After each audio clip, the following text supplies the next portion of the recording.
Welcome back, and thanks for joining the second part of my V70R manual swap series.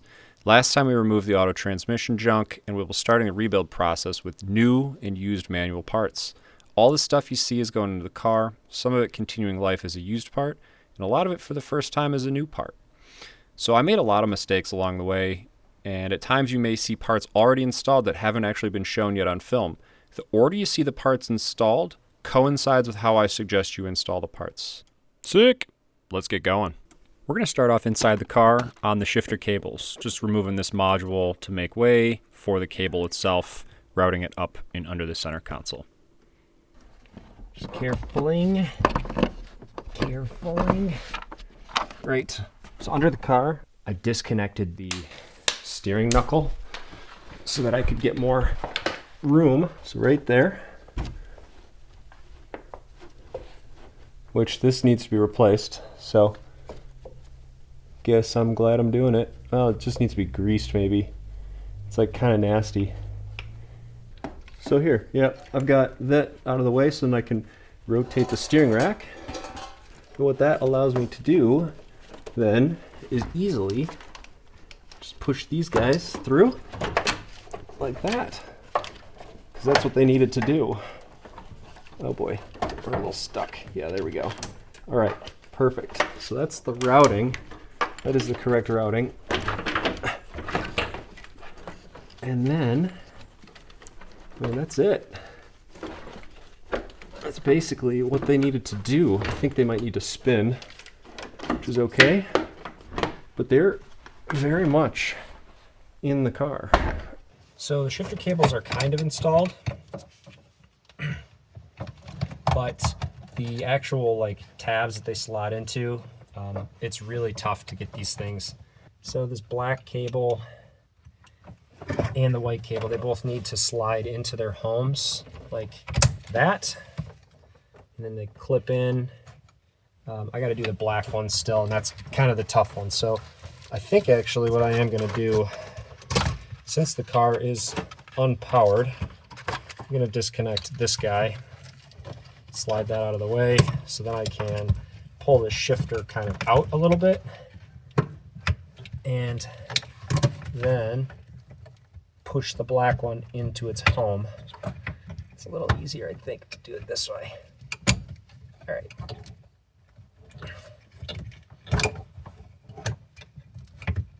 There we go. And wait for it. Click. That's in. Now the tricky part is going to be pushing that forward. Oh, actually, that wasn't too hard at all. And then you just got to drop a bolt or two in.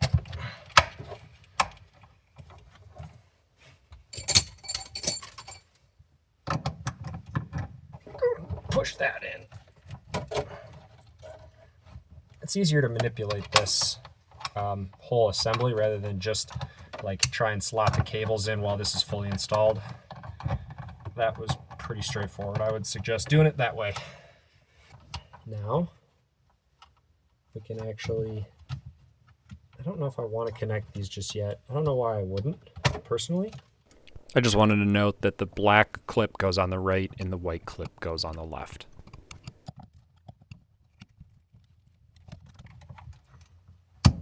Okay. Bottom one clipped in. Side one clipped in. Let me show you what that looks like. So we got this one installed. That's pressed on, and then the one that's in the back or underneath, right there. That one is installed too. So now, other than it not being fully seated, not being tightened, we actually have manual shift cable.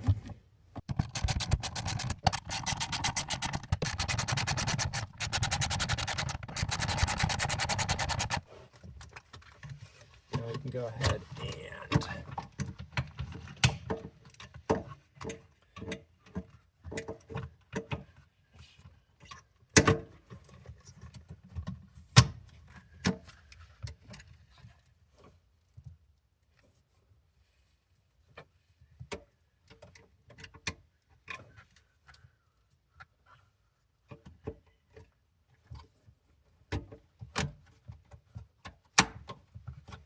Okay. That's good. Now we have this cable right here. This is from the automatic. This was the neutral. What was that? It was like no, it wasn't neutral lockout. We had this connector on the auto. What would this have been for?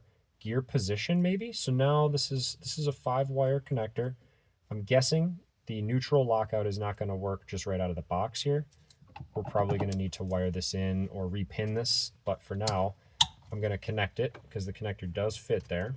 This is actually one of those rare instances where you don't have to do anything. You just plug it in, play it. It's good to go. I've got a couple of wires that are cut here, and I don't know exactly what they go to. Yellow is for the lighting, and it looks like it just maybe came out because we got this pink wire. This pink wire goes to nothing. It's currently just bypassed. So I think what we need to do is then reconnect these 2 wires. And then, yeah, I mean, that's all wrapped up basically. So, okay, we'll flux it. Frozen.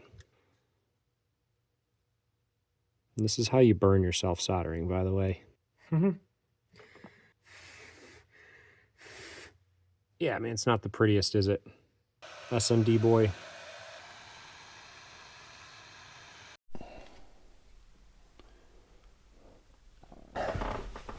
Let me get you up in here and show you what we got going on. There's 3 pedals, as you can see. A little upside down at the moment, but there's 3. So, in order to get this in here, I actually removed, so this is your CEM right here, but this is your CEM. I unplugged the connector that goes here just to get it out of the way, and I moved all of the wiring out of the way too. Also, you can see the steering column is disconnected. That is a must. I don't know how you'd get this in here with the steering column not disconnected. This is the best way of doing it. I pushed the Brake booster up and out of the way so that I could get it on the studs a little bit easier. Yeah, big steps made here. I'm sitting in the car, as you can see, and I'm putting the top pedal box bolts in. Got my feet underneath the pedal box. What I did is I went under there, got it in place close to where it needed to be, and then I came and put my feet underneath to push it into place. And now what I'm doing is just fishing the bolts through, so you can kind of see them actually. Maybe not perfectly, but one's right there and one's right there.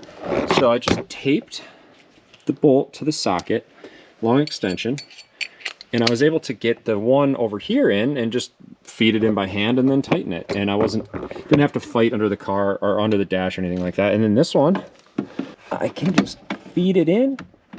I know there's a hole in here. Feel around for the hole. I think I gotta be close. Come on. You gotta push the ratchet over this way, and then it falls right into place and you can tighten it up nicely. Ugga machine would be the way to go. All right, those are snug. Here it is. Look at it. Look at that. All right, so the pedal box is actually in the car. I can press the clutch down and it doesn't come back, which is great. All right, so now we can install the clutch master cylinder. The bracket doesn't line up at all, as you can see there, so that's a little bit of an issue. Yeah, I'm gonna have to play around with that a little bit. I'm not sure what the deal is. It might just be that those bolts now are tight and they need to be loosened up so I can push it up and get as much of like the tolerance stack up movement out of it. So I guess let's do that. Okay. That's gonna work. It's just a little bit wonky, but you can see the bolt will go through. It should. You need a chiropractor if you're gonna be a mechanic. This stuff is so hard. Props to everybody that works on cars, man. This shit is tough. That's gonna work. All right. I keep saying, all right. We are recording. We are recording. Oh, we're recording.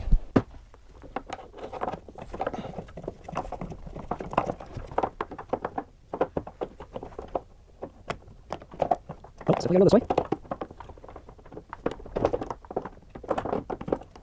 Okay.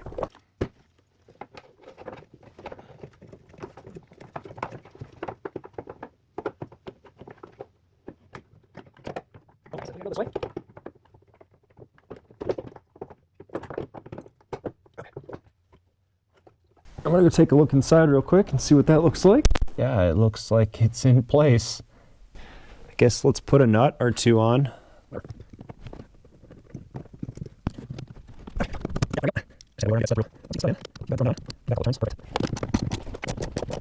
Okay.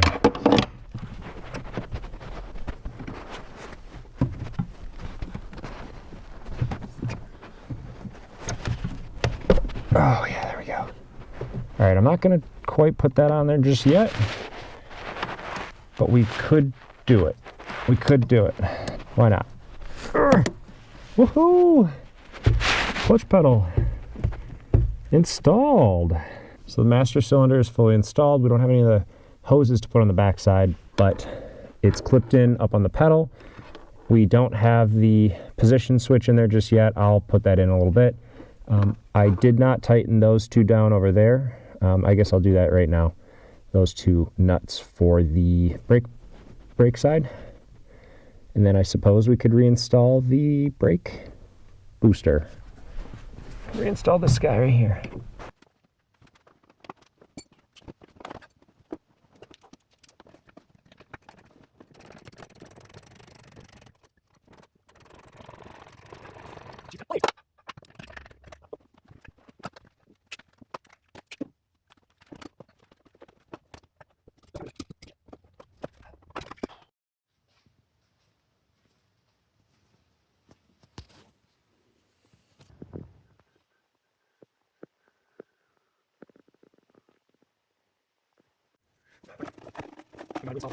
That, I think, actually.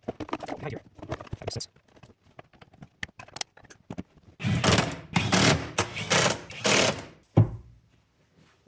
We can put this other duct back in. Unfortunate, but fortunate finding. This hose is rubbed through. I gotta buy a new one of these, and I guarantee you this is like $100. Everything that I've been doing lately, every part that I need to buy, $100. Every single one, man. All right, we're talking clutch line.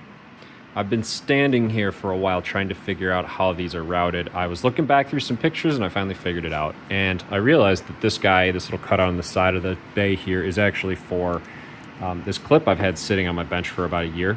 This clip is supposed to go right around there. And the clutch line then is run, you can actually see it's kind of already in place. So we go here, like this goes into that, and then it attaches there, and then up underneath to there.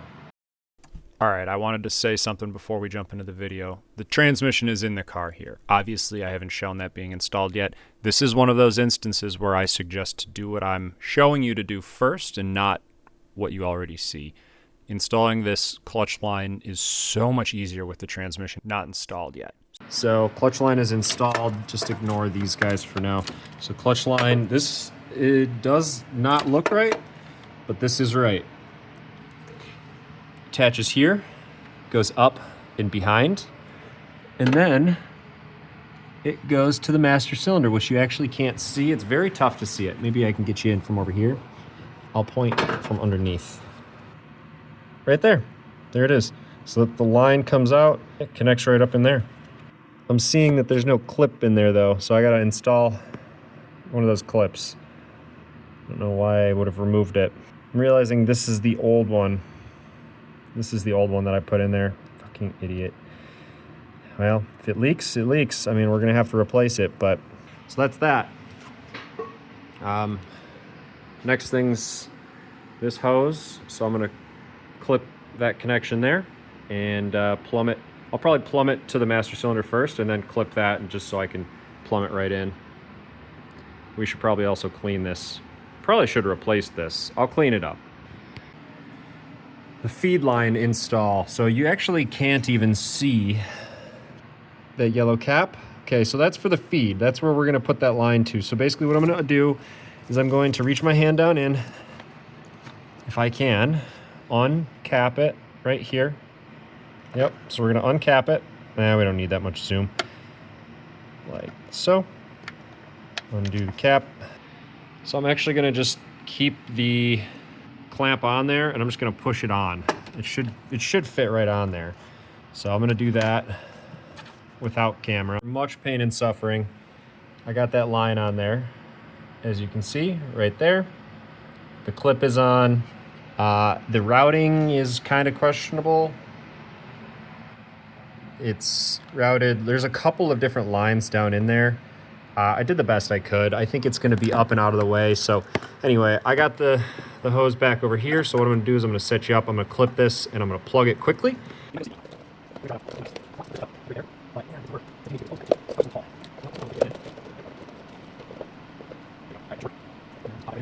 You only really get one shot at this because if you fuck it up, then you're screwed. So I just kind of want to go, yeah, like right there, I guess.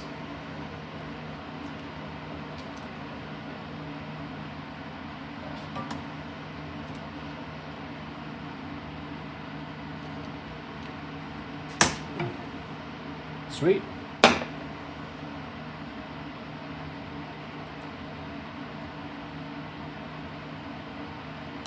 And it didn't even really leak that much, to be honest.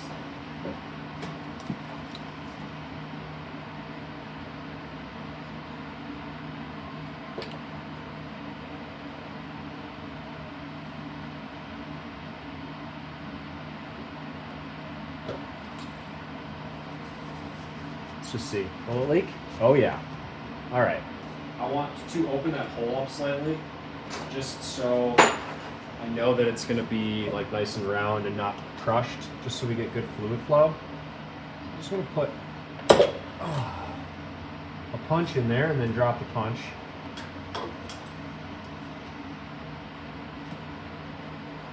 All right, that's nice. That's perfect.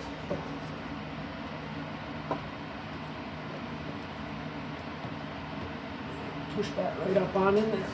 Perfect. That's it, boys and girls.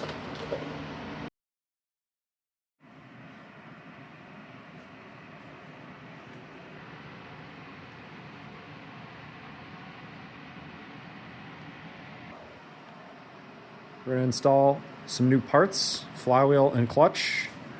I got the engine prepped. All I did really was I cleaned out the bolt holes with a little brake cleaner, blew them out just to get the residual oil.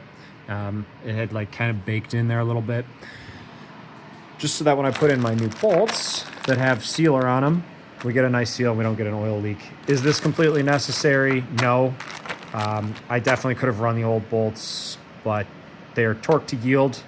And to be honest, I've just been trying to play it safe lately. So we got some new bolts, right? So let's get the flywheel installed and get the bolts torqued. All right, so this little dot here is telling you where the dowel pin is. If you look on this side, right there, there's the dot. So we got to line it up with the dowel pin that's on the engine. You can see it right there. Shouldn't be too bad. It's pretty heavy though. But the good news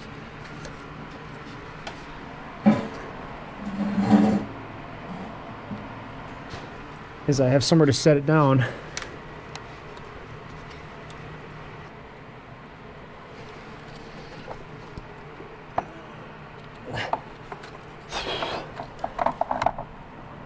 This has got to weigh, I don't know, 40 pounds.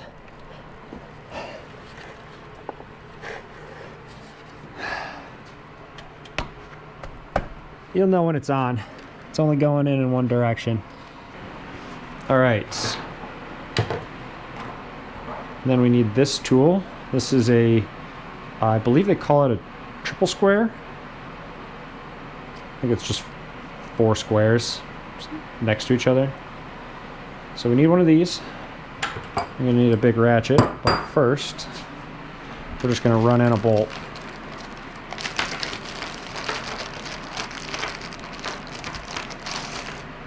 Or 2.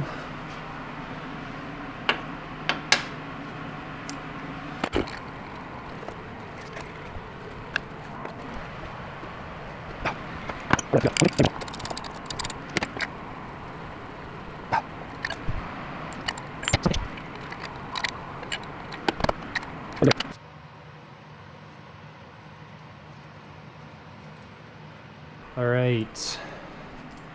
The first stage is 33 pounds-feet. So let's see if this is gonna work. Yep, so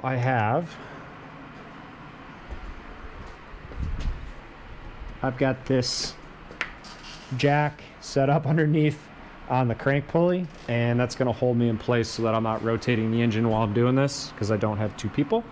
I've got a pretty shit memory right now, so I'll just throw a little dot where I'm starting so I know which ones I've done. And we're gonna go clockwise here, or we're gonna go rather across in this direction.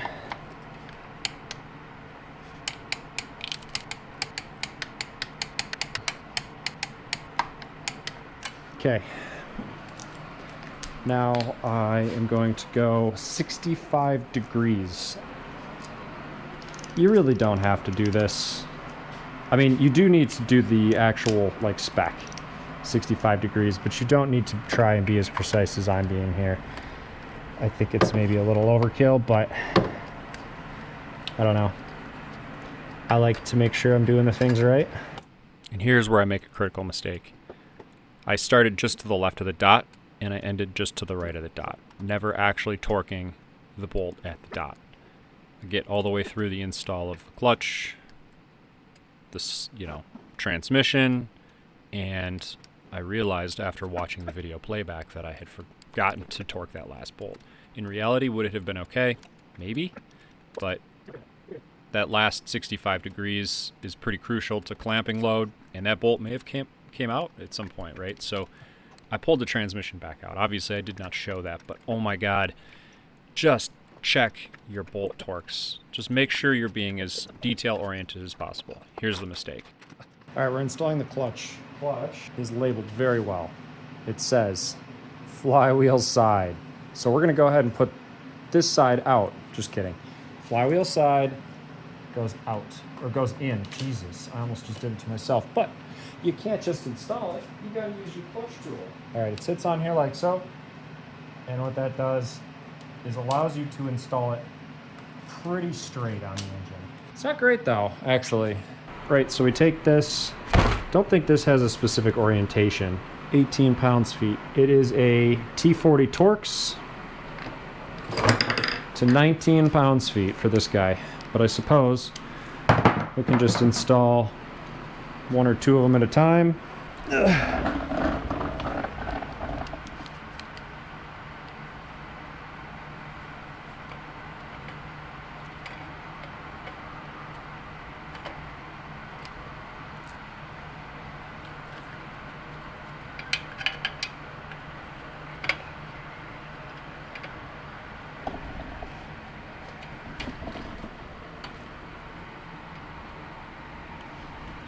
Oh, there is a specific orientation, guys. Check this. So, just rotate it until those pins line up. And then, there you go. It just sits right on there. It's not rocket science. They've already engineered it for you. Of course I didn't bring the torque wrench down here with me. Why would I have done that? 19 pounds-feet.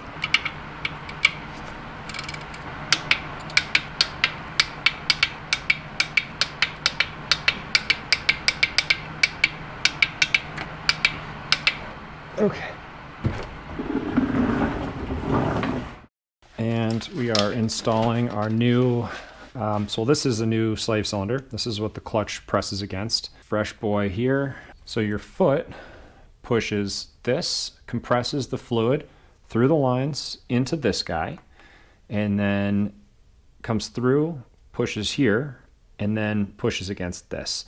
Now, when the whole system is installed, this guy is pressed in, and then when I apply the pedal, this pushes out and pushes the clutch pack away from the flywheel and therefore disengages the engine from the transmission. So this is a new part. You definitely want to replace this. There's a little tab here that kind of aligns on the transmission, so you can only really install it one way. Make sure that's clean. Indeed it is. Yep, and it's greased up. New parts are good. That's it. Now that's something that you want to definitely install new, and you want to do it and replace all this stuff when you have the trans out, because you cannot replace this without dropping the transmission out. Listen, I'm saying that somebody's probably going to correct me and say, no, you can do it, but honestly, I don't know how you could get to it easily.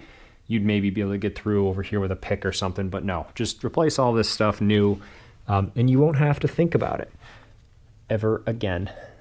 So unfortunately, I had to pull the trans out because I had forgotten to torque a flywheel bolt. I did all the first stage, all the second stage except for one bolt. I pulled the trans out. My dad and I struggled with this all day yesterday. It took us probably 4 hours to get this trans in. And it's just because of the way we were trying to do it originally. Honestly, we figured out a better method, and I just improved upon it today. What I'm using is 2 ratchet straps. So that gives me the ability to adjust the horizontal level of the engine, or sorry, the transmission. And then you can actually you can lower it and like move the straps around to get the angle correct. So this should, I mean, fingers crossed, be easier than what we did the second time yesterday, which was already pretty easy, but I had 2 people. So I'm gonna do this now. I'll take another video of it, sure. I'm gonna talk you through this one. So the straps allow you to adjust the height, like I said, and once you get the transmission in the proper place, you can move one strap or the other to then get the horizontal alignment correct. You can also get the axial position, so you can rotate the transmission to the left or to the right, or clockwise or counterclockwise if that's a better visualization, to then allow you to get the dowel pins aligned correctly. There are 2 dowel pins. You want to make sure, obviously, those both exist on the transmission or the engine before you're installing. And then once you get it pretty close, it'll slide right in, assuming your clutch alignment is good. And then you can use the bolts to slowly pull it in, and that's what you can see me doing right here. That's going to be the easiest way to push the engine and transmission together, rather than attempting to push with your body weight, which is just kind of a losing effort there. So that's what you're going to need to do. You can see I've got the engine hoist and the cross beam in place. I think this is the best way of doing it. If you don't have these tools, of course, you can be more creative than me, but I decided to buy them.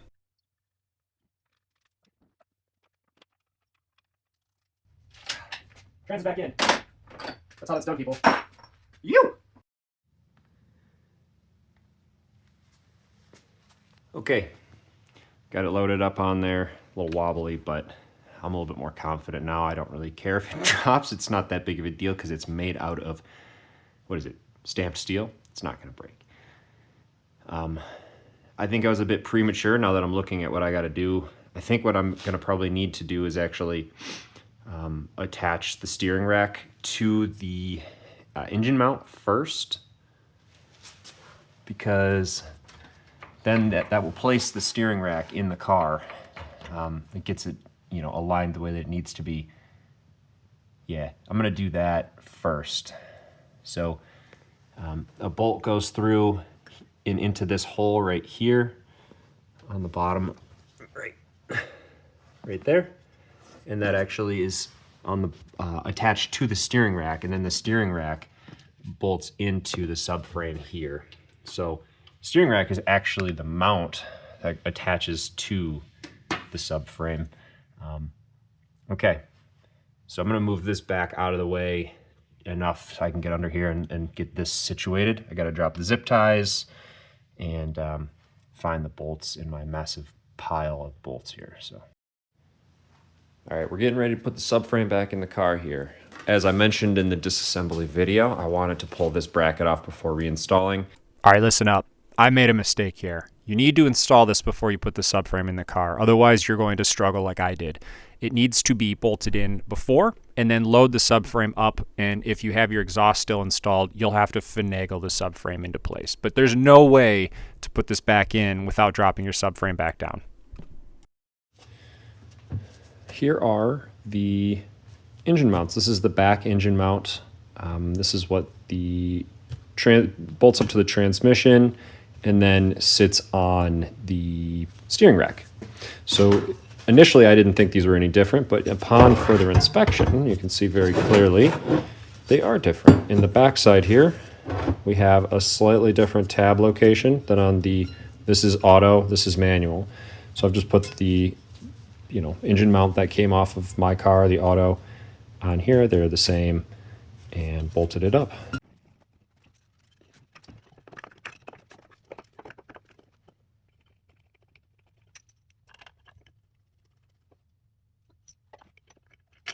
I removed this line, and I probably should have reinstalled it with the whole subframe assembly, but I didn't. So we're going to snake it through if we can. This is like a evap or some sort of emissions line. It goes from, you're not going to be able to see it. Maybe you will. It's right here, this part. That guy right there plugs in, and then it snakes probably through, behind, down, and to somewhere up in here. Right there. So we got to figure out how to get that in there. Yeah, probably should have done this before I put the subframe in, if we're being honest. Jesus.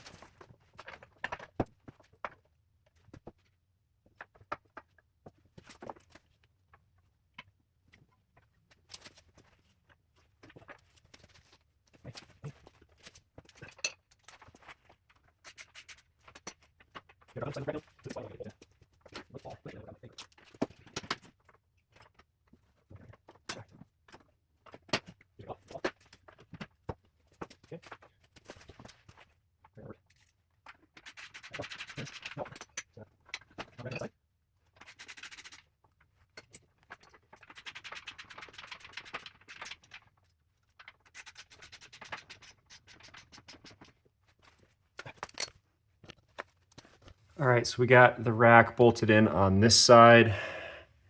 I'm gonna go down to the other end and put the 2 bolts in down there.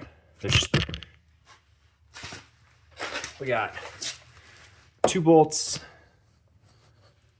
right there, right where the light's shining. You can actually see the one on top there.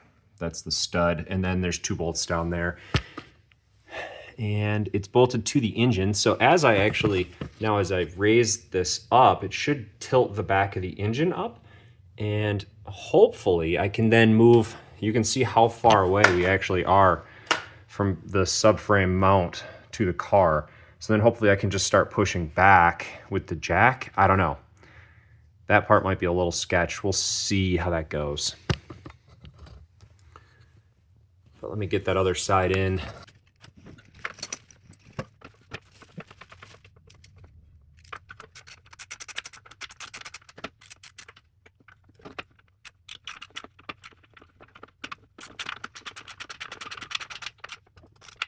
Now if I drop the subframe, I rip the steering rack out of the car, so that's good.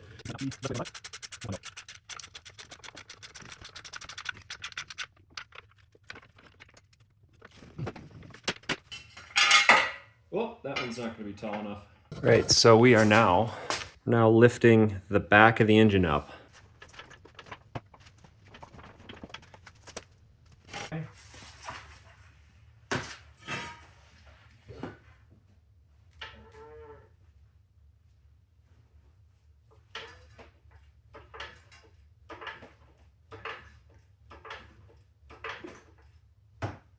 The lines for the shifter cable are right here.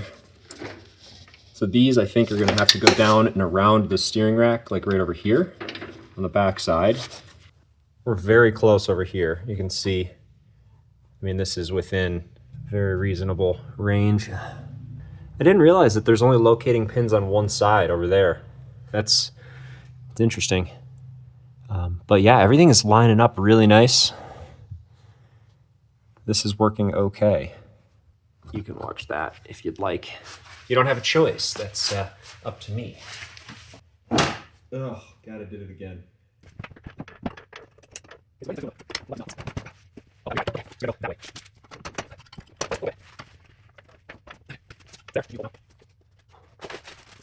I have new subframe bolts. These are torque to yield, baby. So you want to get some new ones.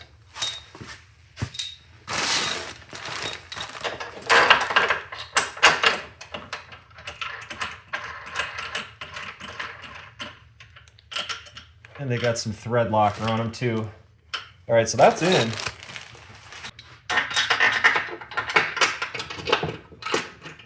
Hell yeah. All right. I got the front one in too, on this side.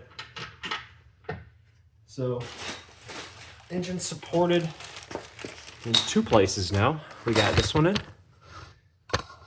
It's not quite lined up. The pin isn't, but it is on this side. And then I'm gonna go put the bolts in on the other side too. Take you with me. Okay.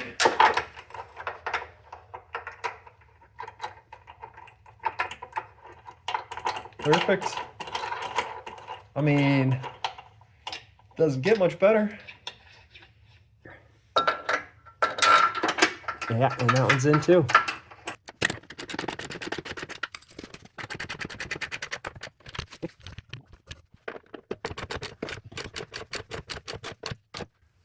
Okay, it's in. We're trying to get this guy right here to drop into the subframe, and the bolts are like, the holes are not lining up by maybe 1/2 of an inch. But I'm thinking if I was to actually just lower the engine down a bit, that might do the trick.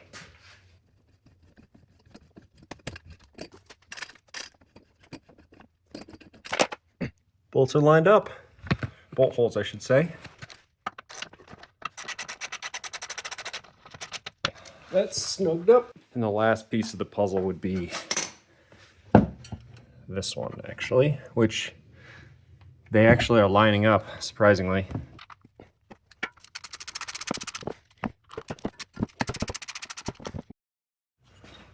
All right, so you got to put this plate on there.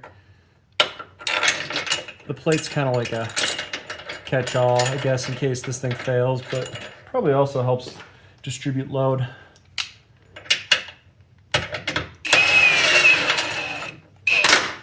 Technically, that's supposed to go in there too. Not exactly sure what that does. Guess we can do it. Okay, well, that's on there. So we're doing subframe bolts. The torques for these guys here, 105 Newton meters, 77 pounds-feet, and 120 degrees. So I've got my angle gauge. I like to do things a little bit precisely when I can, so we're gonna go ahead and get the 77 done on this one, and then we'll hit the torque angle, and I'll show you how we're doing that.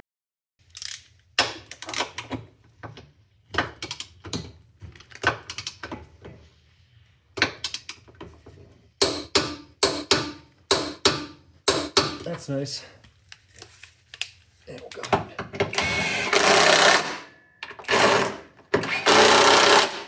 We go ahead, use our angle gauge. So these are a little finicky, but they are quite a useful tool.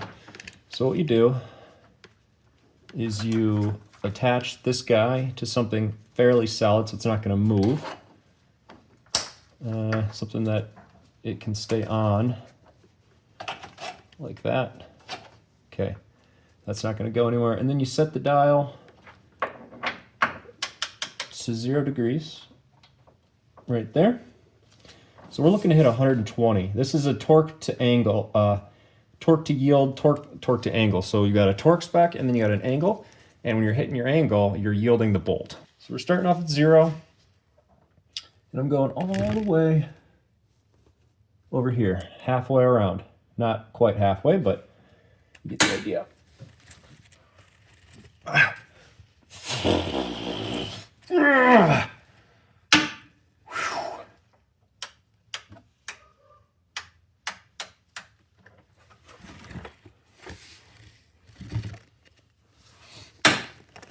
Wow, this is a lot.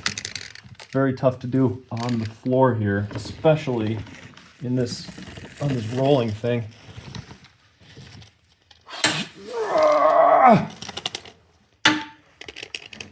Almost.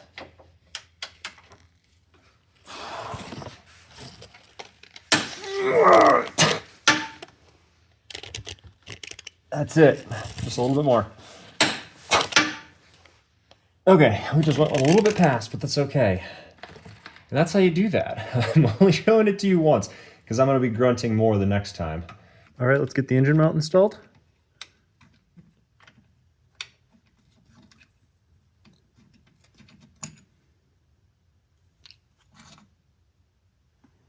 Those threads, you can't really see them that well, but they are not in the best shape.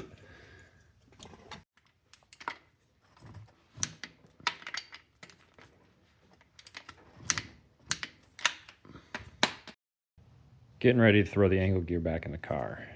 A couple of notes here. Got a new angle gear collar sleeve. This is the, I'll insert the name or I'll voice over it here. This is like precision made part, non-Volvo. It's supposed to have better tolerances. I don't know. It was stupid expensive. Not bragging about that, just saying maybe it was not worth it. Anyway, so I got a circlip installed in here. I had to buy one because I lost the other ones. Goes in this way, I presume, because if it was to go this way, the circlip doesn't actually hit correctly. So I'm going to say that it goes in this way.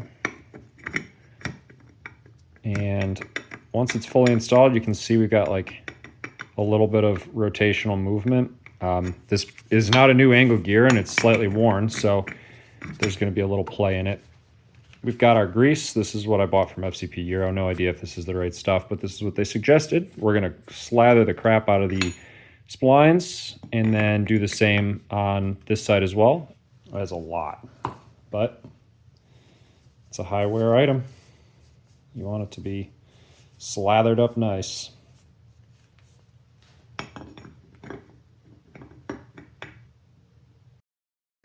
All right, I want to start off by putting this guy on here so I can clean up the excess grease, because you know there's about to be a lot of it. Oh boy. Okay. It doesn't even want to go on there.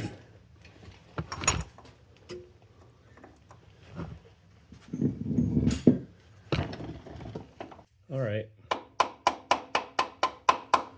Well, this is the only problem with this B&E, not B&E.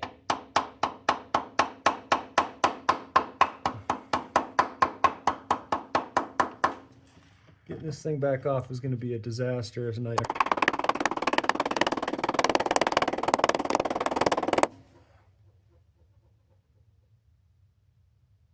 Right. Well, you can see why it's impossible to get these off, because it's literally press fit on there.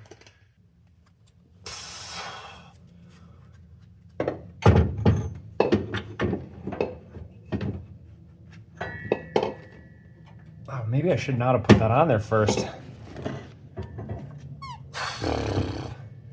There we go. It's there. Okay.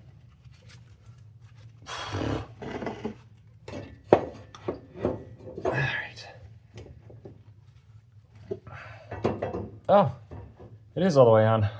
That's fully installed-ish. Let's go ahead and install the axles. I already did the one. I'll show you the other. They're pretty straightforward. Especially this one. Over here, you can see where the axle is going to go, obviously. And this is our axle. This is out of a parts car that I bought. The bearing's in good shape. It's a little rusty looking, but the actual bearing seal itself is very good. Doesn't have any like grinding or anything like that.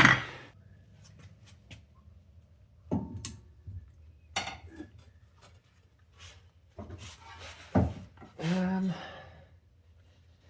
think the easiest is going to be just to have it like, oh yeah, like that, for sure. Okay, Being careful. Good. Guide it through. Okay. And it slots in just like that. And that's it. Well, I'll just show you underneath. It doesn't have the same sort of circlip that the other side has. The other one you got to pop in, kind of give it a little good punch, but this one, as long as your bearing is sitting all the way in on the race, which it is, can't go any further, you're good. So, yeah, man, I got the new gaskets, O-rings, everything looks good there. So, it's installed. And I mean, I guess if we were to spin it, the other side would also spin. Perfect. That's it. We'll put our cap on. Let's do that now. All right. Reinstallation. The actual bracket itself that goes on is bi-directional. Doesn't have an orientation as I can't tell if it does or not. It doesn't look like it. It is symmetrical. I don't think it is. One side's slightly longer as it appears. Yeah, so it does go on one way, and you'll know because it won't fit. And these are 10 millimeters, so they're definitely a lot lower torque. And I will get you the official torque spec, and I'll put it in the video after the fact.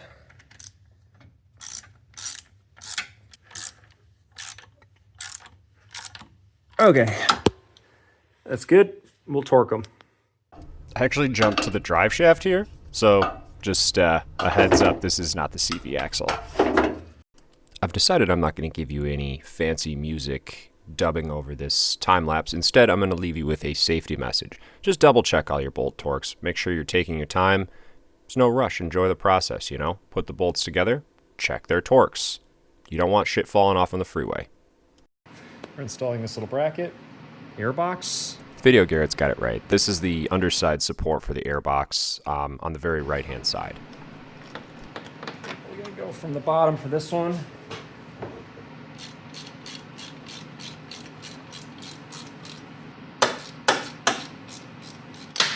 Now, that's installed. Since I'm looking at it, I'm gonna attach the, it's just a body harness ground. So we'll do that somehow. With one hand. Boy, Alex from Legit Streetcars, I don't know how he does this. He does everything with one hand. The dude is really good at working on shit one-handed. Gotta give him props. He's good at working on stuff generally, but... Okay, we got a couple of 10 mils.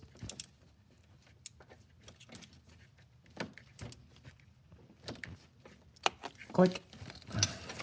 And that's a 10 mil too, which... I don't know how to get to. That's how you get to it right there. Ah! Click.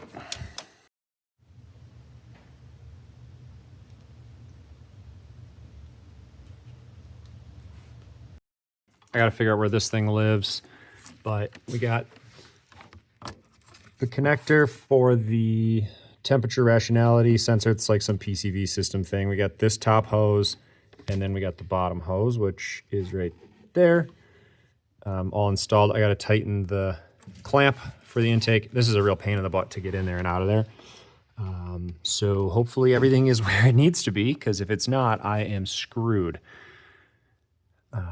Yeah, everything's in though, so.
All right, we're gonna go ahead and fill the transmission up with fluid now. So we've got a electric pump. I've got, I think it only takes 2 quarts, but I've got like 5 quarts of this stuff. I think I just bought a couple too many. It's the Liqui-Moly MTF 1500, 5100, 75 weight. There's been a lot of debate on the forums what the right fluid is. 7590 is going to work just fine, but actually from the factory, 75 weight is what they use. This is a GL4, non-GL5. This is exactly what you're gonna want to put in your M66. You're gonna need a 24 mil socket, and there's the drain on the bottom. Drain is right here, and the fill is right there. You're gonna be able to access that through the fender probably the most easily, but you know, you can do it however you want. If you can access it from the bottom, then so be it. Now I should have done this when this was out of the car, but I'm gonna do it now. Okay.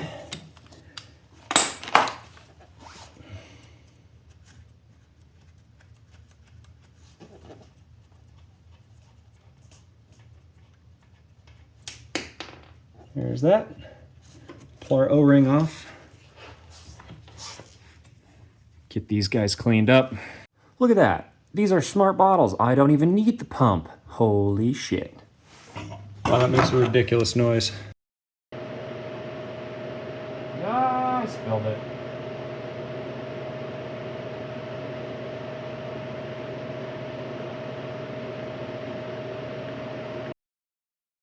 All right.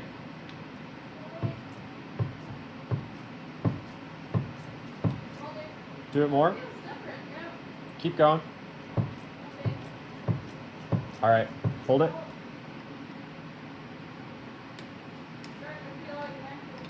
Yeah, that's great.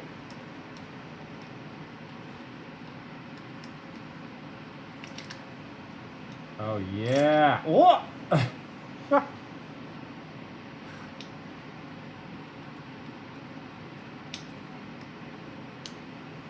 right. Ready? Yep.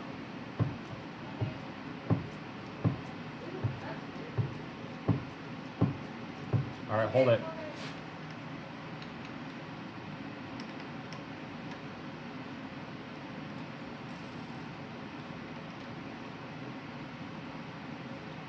All right. I'm reinstalling the brake booster. Well, the brake pedal, I suppose. This clip, how does this go? So it goes on like so. You actually slide it in, looks like that. And we're in. That's a nice safety pedal. We've got this solenoid clipped back onto there. I need to reinstall the brake switch, which we'll do momentarily. And that's the connector for that. I did notice that the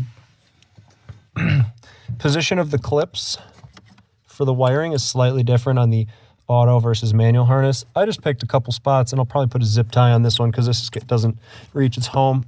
It's supposed to live right there, but the actual connector is a little too far this way.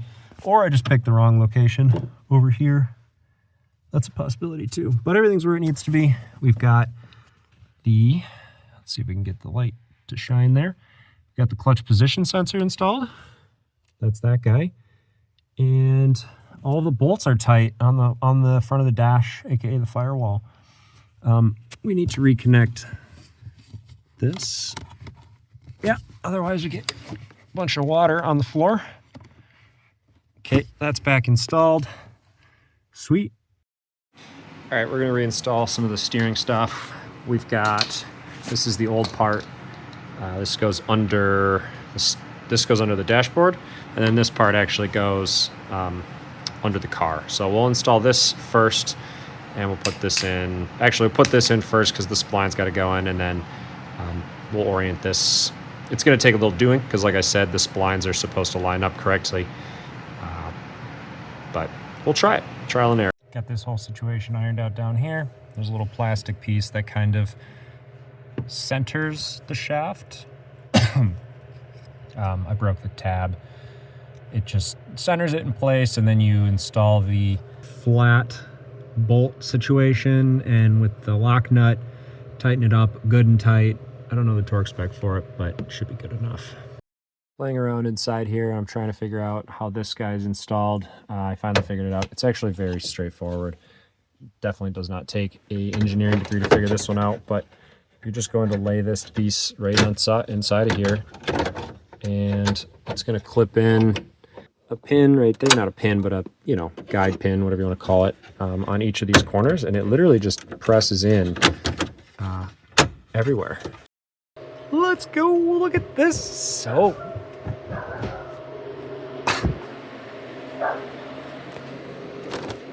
what are we mad at? What are you mad at? You're barking at me.